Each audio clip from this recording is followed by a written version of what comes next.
anything that has something to do with scarcity, anything that has to do with value creation, anything that has to do with social relevance of economic values, yun. So yun, lahat yun pwede mo, actually halos lahat nga pwede i-touch naman ng economics. In the world of economics, some scholars spend their careers chasing abstract models.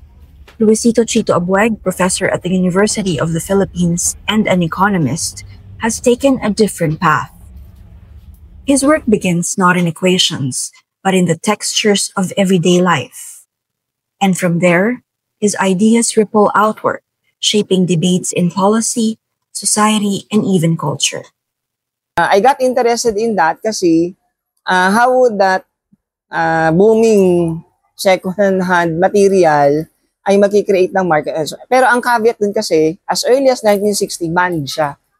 Hindi siya talaga legal, no? Kaya lang, yun, problema na naman ng regulation and implementation ng batas natin. More than 2 decades ago, Chito published a paper on a topic many economists overlooked: ukay-ukay, the underground trade of second-hand clothing.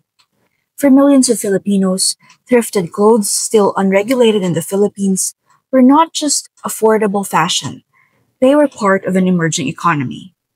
In the most downloaded paper. In fact, when I did that paper when I was in undergrad, wala pa naman mga journals nun eh. Actually, talagang exploratory study siya. And between that paper and now, na more than 20 years na, so marami nang gumawa ng mga papers on basing on that, no. Tapos recently nagkaroon kami ng follow through, no.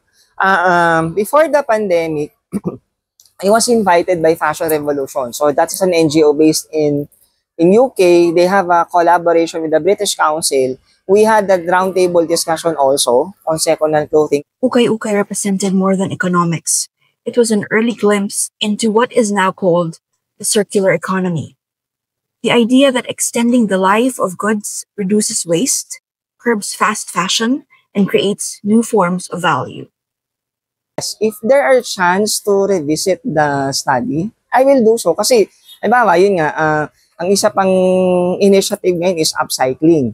So, ang pinagsimula, no, parang mix na siya, no. So, yung mga lumang damit, hindi na pa naman talaga yung ukay-ukay. So, kahit yung mga lumang damit sa bahay, merong, di ba, nire-repurpose mo siya. So pag nire-repurpose mo, ibang gamit. Pero pag upcycling, babaguhin mo ng kaunti, damit pa rin naman siya.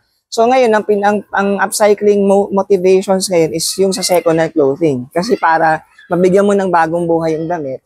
Tapos may mga variation ngayon, I think Baguio is doing this, yung indigenous clothing, inihahalo na. So parang it's a mix of second-hand, may brand new siguro, saka merong indigenous clothing. So pinopromote mo rin yung cultural, yung ating IP, clothing, gano'n. Tapos, dahil nag-upcycle ka, ang argument, nami-minimize mo yung paggawa ng bagong clothing.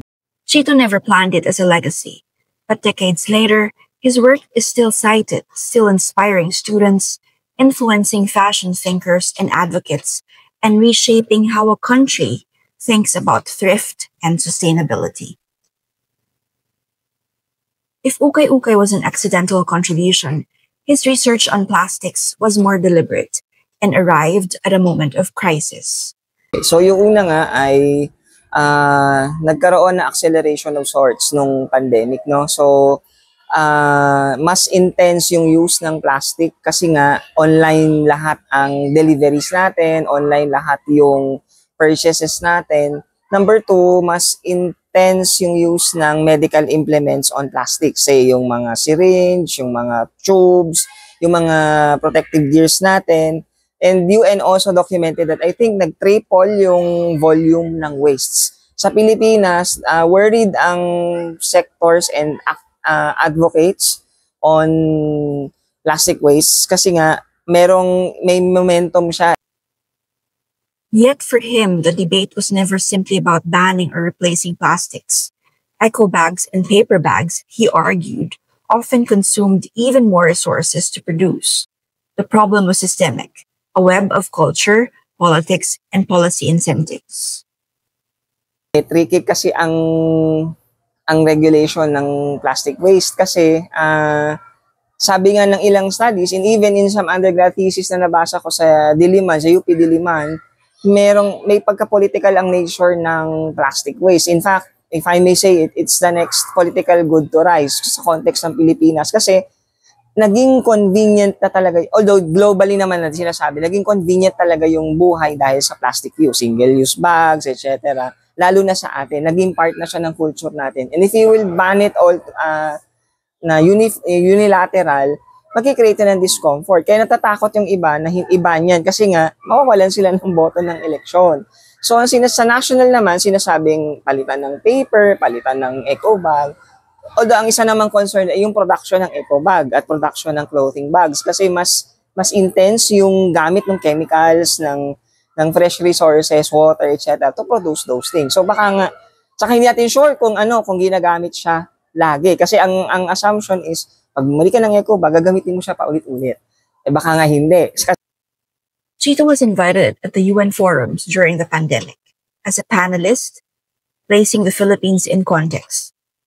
One of the top contributors to ocean plastics caught between local habits and global responsibilities. His message was clear. No single regulation would suffice. Real change required education, harmonization, and the cooperation of all stakeholders. So ang goal sana is yung mga bagong initiatives natin gumagamit ng luma para lang ma-accelerate natin yung mag-mitigate ng volume ng created na waste.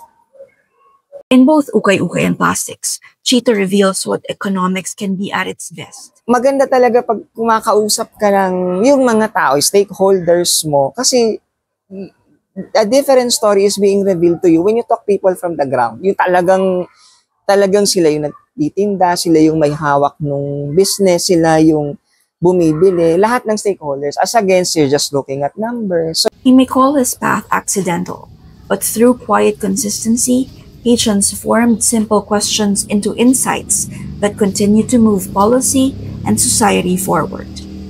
Yung pag-iisip ng social relevance ng economics, kasi nga lahat naman ng bagay may misconception, pero yung contribution mo, how to break that misconception is already enough for you to have a legacy. Kasi yun naman sa academics naman, and even in policy, saka yung hindi kasi natatapos ang research sa university. Actually, sa Pilipinas, yun ang laging ina-advocate ng mga even globally, na kailangan pag nag-research ka, natatranscend siya into policy making, into social relevance, into yung mga consciousness. Hindi lang siya nasa journal tapos na na-publish ka. Hindi ganun. So, pinipick up dapat siya at nagagamit siya. Yun. So, yun yung I think na dapat maging legacy ng lahat, hindi lang ako, ng lahat ng mga gumagawa ng research.